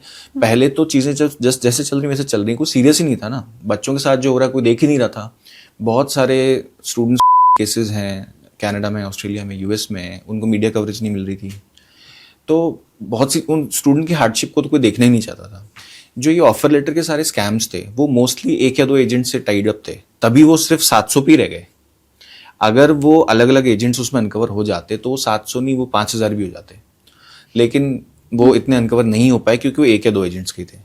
मैं क्यों कनाडा गवर्नमेंट या ऑस्ट्रेलिया की किसी यूनिवर्सिटी के ऊपर डिपेंड रहूं? मुझे आप ये बताएं कि अगर मुझे ऑफर लेटर कोई एजेंट दिखाए कि जी ये लो तुम्हारा तो एडमिशन हो गया और ये ऑफर लेटर यूनिवर्सिटी या कॉलेज का है, मैं कैसे वेरीफाई करूं कि वो एक्चुअली मेरे ही नाम का है या किसी और के नाम का है? बिल्कुल, तो ये बहुत इंपॉर्टेंट एक क्वेश्चन है जो लोगों के दिमाग में आना चाहिए था, नहीं आया, कोई बात नहीं। तो पहली बात तो ये कि हमेशा ऑफर लेटर पे कॉन्टैक्ट डिटेल्स होती है यूनिवर्सिटी की, रजिस्ट्रार ऑफिस की डिटेल होती हैं और इंटरनेशनल स्टूडेंट ऑफिस की डिटेल्स होती हैं। तो आपको हमेशा, अगर आपने डायरेक्टली अप्लाई नहीं किया, एजेंट के थ्रू किया है, तो आपको हमेशा यूनिवर्सिटी को मेल डाल के और वो चीज़ वेरीफाई कर लेनी चाहिए। अब क्या है, काफ़ी यूनिवर्सिटीज़ ने ये स्टार्ट कर दिया कि वो एजेंट को देती नहीं है और स्टूडेंट की ईमेल पे भेजती हैं, पर ये भी है कि एजेंट जो है वो स्टूडेंट की ईमेल ही नहीं यूज़ करता है, तो फिर एजेंट को ही आ रही है। तो इवेंचुअली जब आपके पास में ऑफर लेटर आ रहा है तो आप यूनिवर्सिटी को मेल डाल के बस उसकी जेन्युइननेस चेक कर लो। ये जो डॉक्यूमेंट वेरिफिकेशन है ये मोस्टली बच्चों को नहीं पता है, पेरेंट्स को नहीं पता है, पर ये सिर्फ ऑफर लेटर के लिए नहीं है। आप अपना वीज़ा भी चेक कर सकते हो जेन्युइन है या नहीं है। आप ऑफर लेटर के अलावा ट्यूशन फीस की रिसीट चेक कर सकते हो जेन्युइन है या नहीं है। तो और हर रिसीट, हर चीज़ के ऊपर जनरली या तो कॉन्टैक्ट इन्फॉर्मेशन होती है या आप एक ईजिली गूगल सर्च से निकाल सकते हो। नहीं, पर यूनिवर्सिटी इतना फ्रीक्वेंट रिप्लाई भी कर देती है, बिल्कुल करती है, कि तब तक स्टूडेंट को लगे कि जी अब तो एडमिशन की डेट निकलती चली जा रही है, अभी तक तो जवाब आया नहीं है। इतना क्विक रिस्पॉन्स यूनिवर्सिटीज का होता है। तो ऑफर लेटर जब यूनिवर्सिटी रिलीज करती है तो नेक्स्ट स्टेप ये रहता है कि वो कहते हैं कि आप कुछ अपना सिक्योरिटी डिपॉजिट पे करो ताकि हम कंफर्म करें, क्योंकि हमने 100 लोगों को ऑफर दिया है और हमारे पास सीट तो 60 है या 70 है, क्योंकि हमें पता है कि 20-30 लोग जो हैं ऑफर नहीं लेते हैं, मल्टीपल यूनिवर्सिटीज में अप्लाई करते हैं। तो जो नेक्स्ट स्टेप होता है वो होता है कि आप कुछ सिक्योरिटी डिपॉजिट पे करें। सिक्योरिटी डिपॉजिट पे करने के लिए आपको टाइम देते हैं, कोई 21 दिन देता है, कोई 30 दिन देता है, कोई 60 दिन देता है। तो आपके पास जैसी ऑफर लेटर आया ना, आप ईमेल डाल दो, एक हफ्ते के अंदर अंदर जनरली यूनिवर्सिटीज आपको रिप्लाई कर देंगी। वो स्टूडेंट्स जो ऑलरेडी एजेंट के थ्रू जा रहे हैं वो स्टूडेंट्स जिनकी ईमेल आईडी यूज ही नहीं की गई है, हम्म, तो वो स्टूडेंट तो फिर एजेंट के ऊपर ही डिपेंड रहे। बिल्कुल। क्या इसके अलावा कि मैं यूनिवर्सिटी को मेल करूं या फोन करूं, इसके अलावा उसके ऑथेंटिकेशन का दूसरा कोई रास्ता नहीं होता है? नहीं, और कोई रास्ता नहीं होता है। दूसरा एक चीज़ ये भी है कि ये भी एक अच्छा पॉइंट है, अगर आपके ईमेल पे डायरेक्ट नहीं आया यूनिवर्सिटी से तो आपको एजेंट को क्वेश्चन करना चाहिए कि ये चीज़ मुझे क्यों नहीं रिसीव हुई। मैं स्टूडेंट हूँ, अगर मेरी बिहाफ पे आपने एप्लीकेशन किया तो मेरी ईमेल क्यों नहीं यूज़ हुई, तो वो आपको एजेंट से पहले ही क्लैरिफाई करनी चाहिए चीज़ें। सेकेंडली, आपको हमेशा ऐसे एजेंट्स के पास जाना चाहिए जहाँ पे आपको या तो किसी गवर्नमेंट का अक्रेडिटेशन हो उनके पास में, या वो कहीं से लाइसेंस्ड हो और वो आपको प्रूव कर पाए, ऐसा नहीं बस बोल दिया। प्रूफ होता है हर गवर्नमेंट का। अगर मैं कोई गवर्नमेंट ऑफिशियल या कोई गवर्नमेंट मिनिस्ट्री से मेरे पास में कोई लाइसेंस है या कुछ भी है, तो हर गवर्नमेंट का एक उसको चेक करने का मेथड होता है कि आप चेक कर सकते हो। तो आप उनसे पूछो, आप प्रूव करो कि आप हो, ठीक है, उन्होंने प्रूव कर दिया। उसके बाद में भी या तो आप किसी को जानते हो जो उन एजेंट्स के थ्रू गए हो, अच्छी बात है। अगर आप नहीं भी जानते हो तो मेक श्योर कि यूनिवर्सिटी से आप डायरेक्ट कम्युनिकेशन कर सकते हो, और यूनिवर्सिटीज इसको अप्रिशिएट भी करती हैं। ओके। कैसे जो इंडियन स्टूडेंट्स हैं उनके पैसे का इस्तेमाल कनाडा जैसे देश कर रहे हैं, वहां पे हो रहा है, और कैसे इंडियन स्टूडेंट्स को सिर्फ यूज किया जा रहा है, ये समझने के लिए आप मुझे ये बताएं कि क्या इंडिया में भी इतनी लचर व्यवस्था है? मतलब कोई अगर फॉरेन का स्टूडेंट इंडिया में एडमिशन लेना चाहे, कोई पाकिस्तानी स्टूडेंट है वो इंडिया आकर के पढ़ना चाहे, तो क्या डॉक्यूमेंटेशन फर्जी वाला इतना ही आसान है? जितना मुझे नॉलेज है कि गवर्नमेंट ऑफ इंडिया में ज़्यादा स्ट्रिक्टनेस है, और उसका एक रीज़न ये भी है कि गवर्नमेंट इंडिया के अंदर बाहर से स्टूडेंट्स आते ही बहुत कम है। तो इंडिया के अंदर हर साल लेस देन 50,000 स्टूडेंट्स बाहर से पढ़ने आते हैं, और हमारे पास में बहुत बड़ा गवर्नमेंट इंफ्रास्ट्रक्चर है, हमारे पास में बहुत बड़ा एक सरकारी तंत्र है। तो हमारे लिए चीज़ें वेरीफाई करना रिलेटिवली ईजी है। पर हमारी पॉपुलेशन 125 करोड़ है और हमारे पास 40,000 50,000 स्टूडेंट आ रहे हैं। कनाडा की पॉपुलेशन 4 करोड़ है, उनके पास में 6 लाख स्टूडेंट आ रहे हैं, तो उनका जितने रिसोर्सेज नहीं है वो सब चीज़ें चेक करने के। लेकिन ये तो सिर्फ कनाडा की बात हुई ना, ऑस्ट्रेलिया से भी बच्चे डिपोर्ट किए जा रहे हैं, यूएस से भी किए जा रहे हैं। आप क्या यूएस के लिए ये कह सकते हैं कि उनके पास तो सिस्टम ही नहीं है, उनके पास तो ऑफिसर्स ही नहीं है? ऐसा हम क्या यूएस के लिए कह सकते हैं? नहीं, यूएस के पास में सिस्टम है, पर अगर हम बात करें, जो मैंने आपको बताया कि जो कम्युनिकेशन गैप है यूनिवर्सिटीज और गवर्नमेंट में, वो हर कंट्री में एग्जिस्ट कर रहा था। तो जो इशू डॉक्यूमेंट्स हो रहे थे यूनिवर्सिटी से, वो गवर्नमेंट के एंड पे वेरीफाई नहीं हो पा रहे थे। अब जो है काफ़ी कंट्रीज ने, जैसे कनाडा ने किया है, यूएस में पहले से भी था, कि उन्होंने एक ब्रिज डॉक्यूमेंट बना दिया है। सो कॉलेजेस को एक डॉक्यूमेंट लेना पड़ता है गवर्नमेंट से, उसके बेसिस पे वो वीज़ा देते हैं। तो उससे थोड़ा सा सिस्टम एक स्ट्रीमलाइन हुआ है। लेकिन यूएस का प्रॉब्लम थोड़ा सा अलग है। यूएस का प्रॉब्लम इतना इजीली ये नहीं है कि आप कोई फर्जी डॉक्यूमेंटेशन के सारे आप घुस जाओगे, या तो आप डंकी रूट से जाओगे, अदरवाइज आप डायरेक्ट अगर उससे जा रहे हो तो इट्स नॉट इजी कि आप यूएस चले जाओ फर्जी डॉक्यूमेंटेशन से। यूएस का चैलेंज ये है कि वहाँ जाके अगर आप यूनिवर्सिटी में गए, आपने पढ़ाई कर ली, तो या तो आपने पढ़ाई करने के बाद में आपको वर्क परमिट नहीं मिला, तो आपको लगा कि मैंने 50 लाख रुपए लगवा दिए। बहुत से ऐसे बच्चे ऐसी फैमिली से जाते हैं जो ज़मीन बेच के, मकान पे लोन लेके, सारी चीज़ें कैसे न कैसे बच्चे को बाहर बेचते हैं। उस बच्चे के लिए वापस आ पाना बहुत डिफिकल्ट है। वो बच्चा ये सोचता है मैं वापस गया तो करूँगा क्या। पेरेंट्स तो ये उम्मीद कर रहे हैं कि ये तो हमारी तो लाइफ सेट हो गई और ये बच्चा अब हमें जो है जीवन भर सपोर्ट करेगा, सब करेगा। जब उसको पता चलता है कि वहाँ जाके मुझे एजेंट ने सही नहीं बताया, मेरे पास वर्क परमिट नहीं है, मेरे पास जॉब अपॉर्चुनिटीज़ नहीं है, तो वापस आए कैसे? तो वो इलीगली वहाँ रुकेगा, कैश जॉब्स करेगा, इलीगली जॉब करने की कोशिश करेगा। उसको लगेगा जब तक रह सकते हैं कुछ तो कमाएं। फिर वहाँ पे उसको वहाँ पे भी कुछ ना कुछ ऐसे एजेंट्स मिल जाएंगे जो बताएंगे हाँ हमारे पास सारे मेथड्स हैं, हम ये कर देंगे ऐसे करके। और उन्हीं में से कुछ स्टूडेंट थे जिन्हें अभी हमने देखा कि कैसे अमेरिका के तरफ से डिपोर्ट किया गया। बिल्कुल। ये जो मेंटल प्रेशर फैमिली की तरफ से दिया जाता है, जो जैसा अभी आपने कहा कि भाई बच्चे को हमने भेज दिया, अब हम तो निश्चिंत हो गए कि जी अब तो बच्चा सेटल होके ही आएगा, और बच्चा वहां पे सेटल हो नहीं पा रहा है। ये प्रेशर, और इस प्रेशर के चलते जो बच्चे गलत काम कर रहे हैं या मजबूरी में बिना वीजा के भी वहां पर रुकना पड़ रहा है, उन्हें आप लोग क्या सजेशन देते हैं? उन्हें आप कैसे हिम्मत देते हैं, मोटिवेशन देते हैं? उनके लिए क्या राय? जी, तो पहली बात तो ये कि मुझे लगता है कि ये जो पूरा एक इंटायर प्रोसेस है, जब कोई डिसाइड करता है पेरेंट या बच्चा कि मुझे बाहर जाना है, तो जो एक चीज़ मोस्टली इंडिया में मिसिंग है वो है financial counselling. Financial counselling first step होनी चाहिए। अगर आप अफोर्ड कर सकते हैं तो ही अपने बच्चे को बाहर भेजें। अगर हमारे पास कई स्टूडेंट्स आते हैं जो दूसरे एजेंट्स के थ्रू गए हैं, कनाडा में जाने के बाद में, यूएस में जाने के बाद में उनको ऐसा लग रहा है कि अब हमारे पास कोई रास्ते नहीं है, तो फिर वो हमसे पूछने आते हैं कि सर हम ऐसे कोर्स में आ गए, इसमें इसके बाद हमें वर्क परमिट नहीं है, इसके बाद हमें जॉब्स नहीं है, तो हम क्या करें। तो जो हम लीगली उनको एडवाइस कर सकते हैं अकॉर्डिंग टू पॉलिसी, अगर कोई दूसरा प्रोग्राम बता सकते हैं, कोई एजुकेशन लोन में हेल्प कर सकते हैं या वर्क परमिट का कोई रास्ता बता सकते हैं, तो वो हम बताते हैं। अगर स्टूडेंट के पास में जेन्युइनली कोई तरीका नहीं है तो आप, अगर आपका लीगल स्टे खत्म हो गया है तो आपके जो भी फाइनेंशियल हार्डशिप्स हैं, आप इलीगली कहीं मत रुकिए, आप वापस आ जाइए।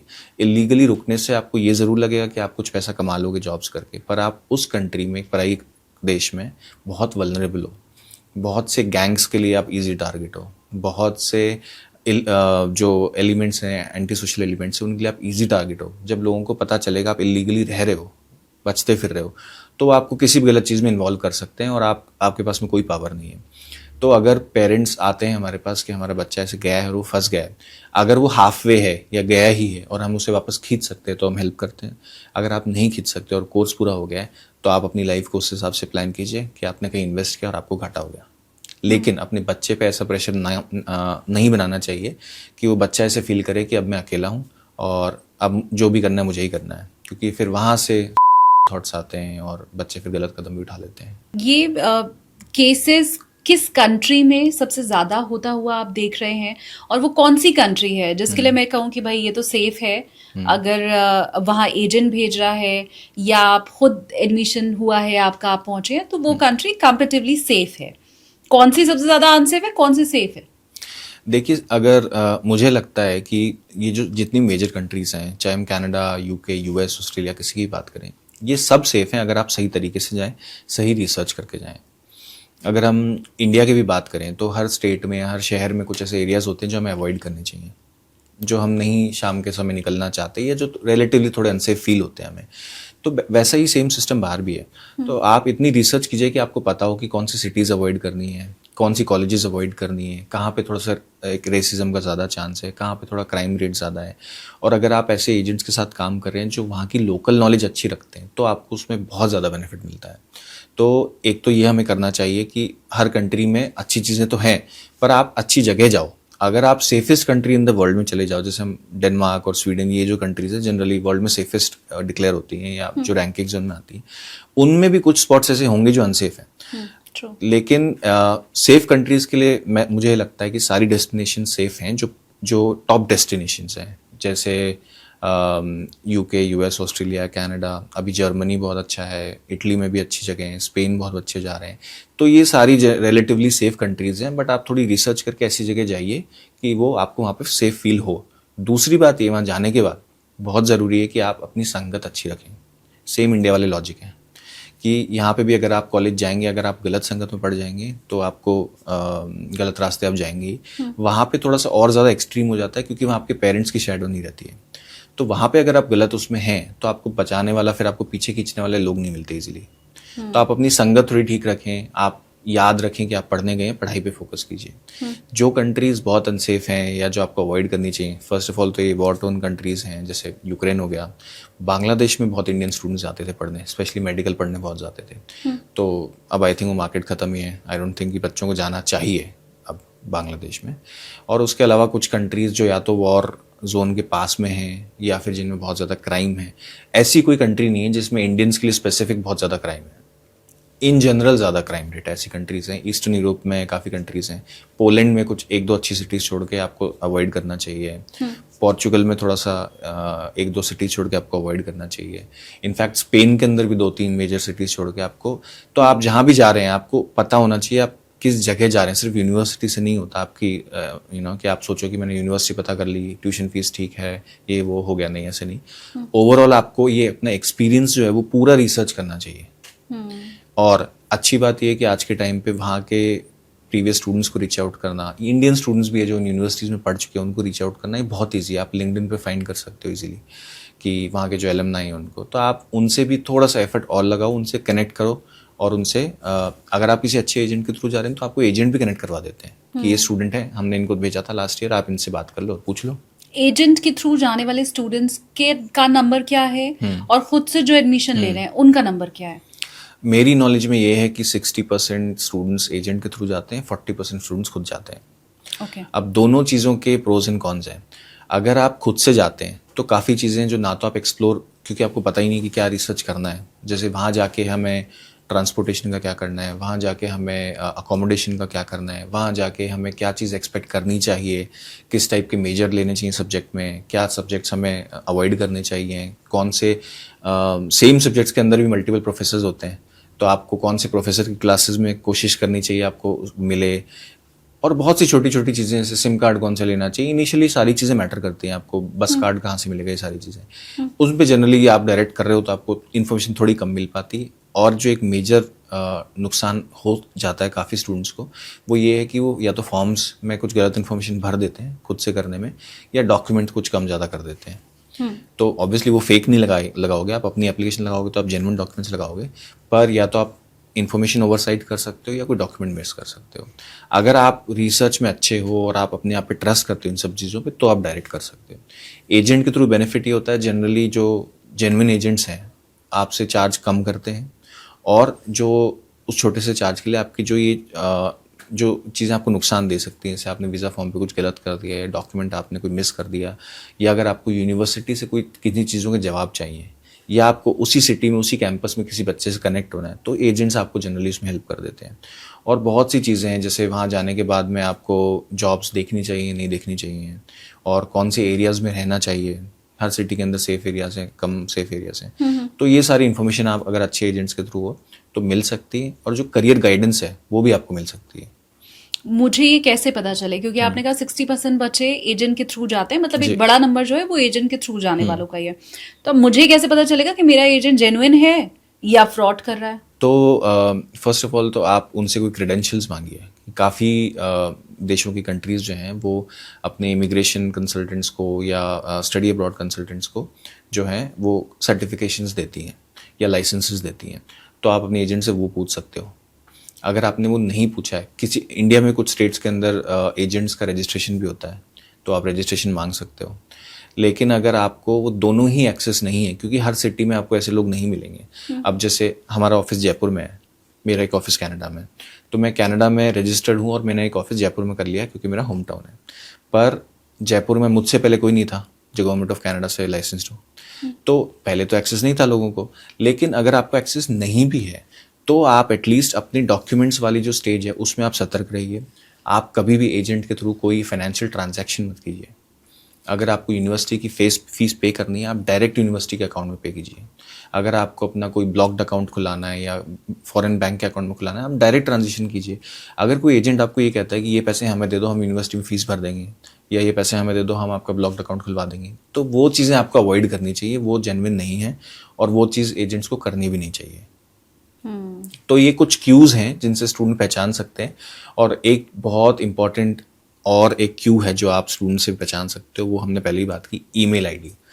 हमेशा कॉलेज एप्लीकेशन, वीज़ा एप्लीकेशन, सब चीज़ में आपको आपका ईमेल आईडी यूज़ होना चाहिए और आपको ऑफिशियल ईमेल पे आनी चाहिए। कॉलेज से आपको कम्युनिकेशन आनी चाहिए, गवर्नमेंट से, एम्बेसी से आपको कम्युनिकेशन आनी चाहिए, तो आपको एक रिलेटिवली है कि हाँ एटलीस्ट मेरा ईमेल आईडी यूज़ है, मुझे पता है कि क्या हो रहा है। वो बहुत मैं ये भी समझना चाहती हूँ कि वो स्टूडेंट्स का नंबर क्या रहता है जो खुद राजी रहते हैं इस चीज के लिए कि जी हाँ फर्जीवाड़ा करो, क्योंकि हमें तो विदेश जाना है, हम वहां जाएंगे तो हम सेटल हो जाएंगे, हमें अच्छा दहेज मिलेगा शादी के बाद, या हम अच्छे पैसे कमा पाएंगे, या हमारा रुतबा अच्छा हो पाएगा। इन चीजों के लिए चाहे भले वो पढ़ाई में अच्छे हैं या खराब हैं, चाहे एग्जाम में उनका नंबर अच्छा आया या बुरा आया है, लेकिन वो खुद रेडी हैं क्योंकि ये चीजें फुलफिल हो पाए तो जी फर्जीवाड़ा करो, हम रेडी। तो मुझे ऐसा लगता है ये चीज़ें कुछ रीजन्स में लिमिटेड है इंडिया में। क्योंकि अगर लेट्स से पंजाब में, गुजरात में ये कल्चर थोड़ा ज़्यादा चल गया था, वो इसलिए है क्योंकि 4 लोगों ने किया, उनका सब ठीक था, वो चले गए, तो फिर बाकी भी सोचते हैं कि भाई हमारा भी यही करा दो। लेकिन जिन बड़ी सिटीज़ के अंदर ये चीज़ थोड़ी कम है, इन स्टेट्स के अलावा ये चीज़ थोड़ी सी कम है, तो जिन एरियाज़ में ये चीज़ें हुई और वहाँ सक्सेसफुल हो गई, वहाँ दूसरे लोगों को थोड़ा सा हिम्मत बन गई कि ये करना चाहिए। और दूसरी बात ये भी है कि फिर वहाँ पे जेन्युइन एजेंट्स पहुँचे नहीं, क्योंकि वहाँ ऑलरेडी मार्केट ख़राब हो चुका है।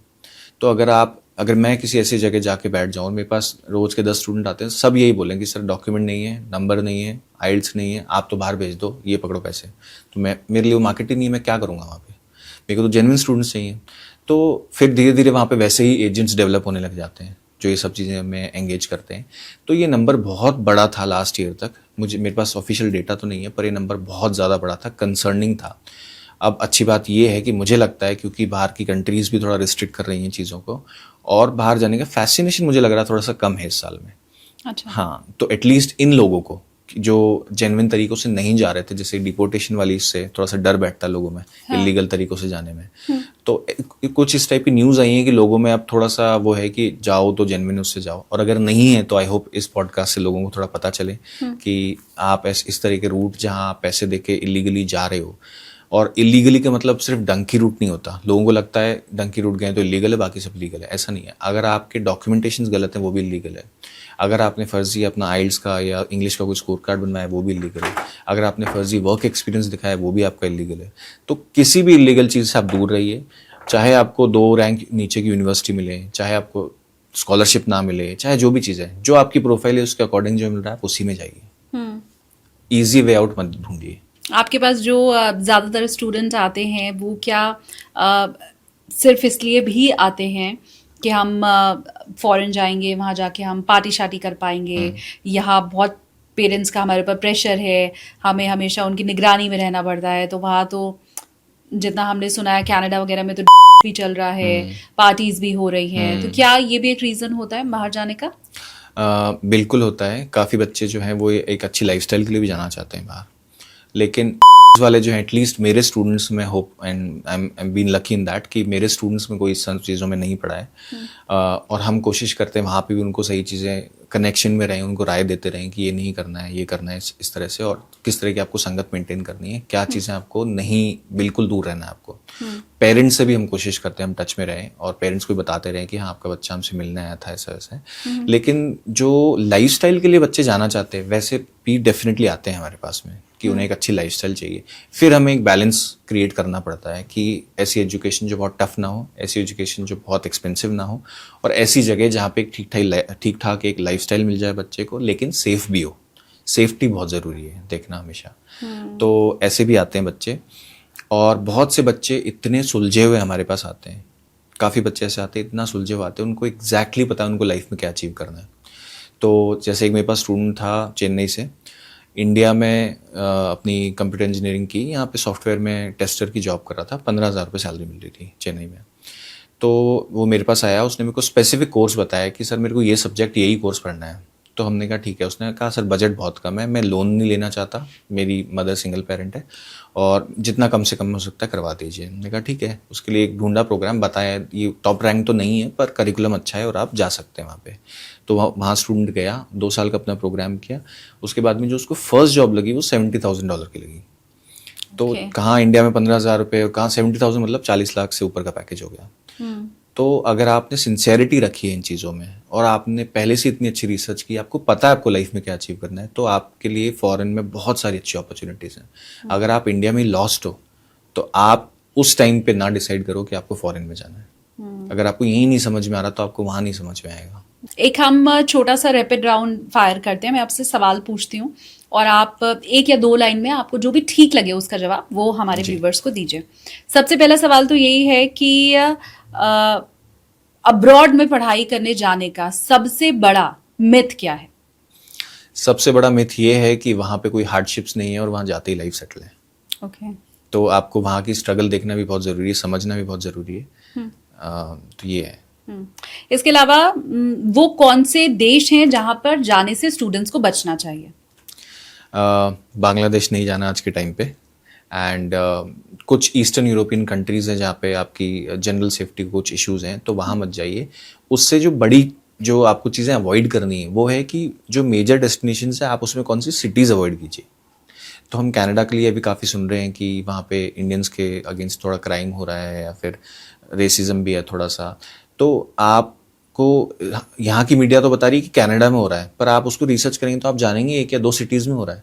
तो अगर आप कनाडा जाना चाहते हो तो आप सिंपल वो 2 सिटीज़ अवॉइड कीजिए और आप जाइए कनाडा। वो 2 सिटी कौन सी है? ब्रैम्पटन और सरी। ओके। ये स्पेसिफिक जवाब हो गया।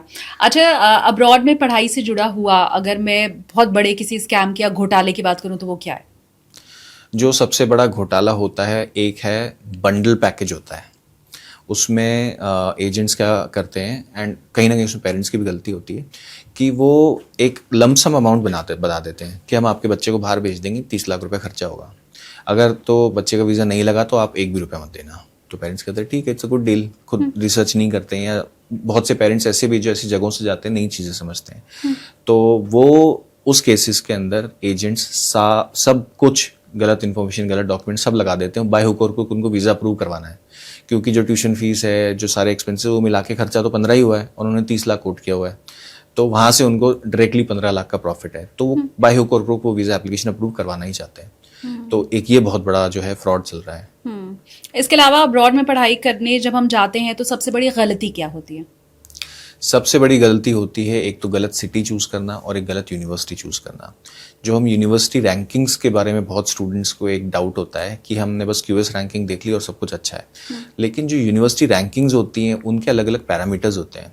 तो लेट्स से अगर हम हार्वर्ड की बात करें, अगर आपको बिजनेस पढ़ना है, आपको टेक पढ़ना है, तो जस्ट बिकॉज हार्वर्ड की रैंकिंग ऊपर तो आप हार्वर्ड थोड़ी चले जाओगे, जो बच्चे सोचते हैं। तो हमें ये समझना पड़ेगा कि यूनिवर्सिटी की रैंकिंग किस फैकल्टी के बेस पे है। हार्वर्ड की रैंकिंग लॉ के बेस पे है, वॉटन की रैंकिंग जो है वो बिजनेस के बेस पे है। तो आपको ये भी समझना पड़ेगा, ऐसे नहीं कि आपने बस क्यूएस रैंकिंग देख ली और उसके हिसाब से आप चल दिए। तो और जो बच्चे स्पेशली आज के टाइम पे इंडिया से बहुत बच्चे आईटी पढ़ने जाते हैं, आईटी में आपको ज़्यादा हाईली रैंक्ड यूनिवर्सिटीज़ नहीं मिलती हैं, क्योंकि जो रैंकिंग अचीव करते करते भी आपको टाइम लगता है ना। तो जो यूनिवर्सिटीज़ बिजनेस और लॉ और ह्यूमैनिटीज़ पढ़ा रही हैं वो बहुत पुरानी है, जो बिजनेस आपको रिलीजन पढ़ा रही है वो बहुत पुरानी है। तो उन यूनिवर्सिटीज़ की रैंकिंग बेटर है। जो यूनिवर्सिटीज़ बिजनेस पढ़ा रही हैं उनके पास तो वैसी मार्केटिंग की एक्सपर्टीज़ है, वो तो वैसे भी अपनी रैंकिंग इंप्रूव कर लेते हैं। तो आपको कॉलेज और यूनिवर्सिटी में ये ज़रूर चेक करना चाहिए कि उसकी रिसर्च की जो एबिलिटी है, रिसर्च की जो फंडिंग है वो कितनी स्ट्रांग है। चलिए, तो ये क्वेश्चन आंसर राउंड भी हमारा जो था रैपिड फायर, ये भी यहाँ पर ख़त्म होता है। Thank you so much Raghavendra ji, आपने इतना टाइम दिया। मैं बस अब यही उम्मीद करती हूँ कि आपने जो बातें बताई हैं उस हिसाब से स्टूडेंट्स चलें भी आगे, न सिर्फ स्टूडेंट्स, उनके पेरेंट्स चलें आगे, और जो बातें आपने बताई हैं उसी हिसाब से वो अपनी अब्रॉड वाली जर्नी या इस पढ़ाई की जर्नी को अगर करें तो आई होप ये जो नंबर्स हमें अभी दिखाई दे रहे हैं वो और कुछ कम हो जाएंगे और शायद इन फ्यूचर पूरे खत्म हो जाएंगे। Thank you so much Raghavendra ji. बिल्कुल, thank you so much for having me.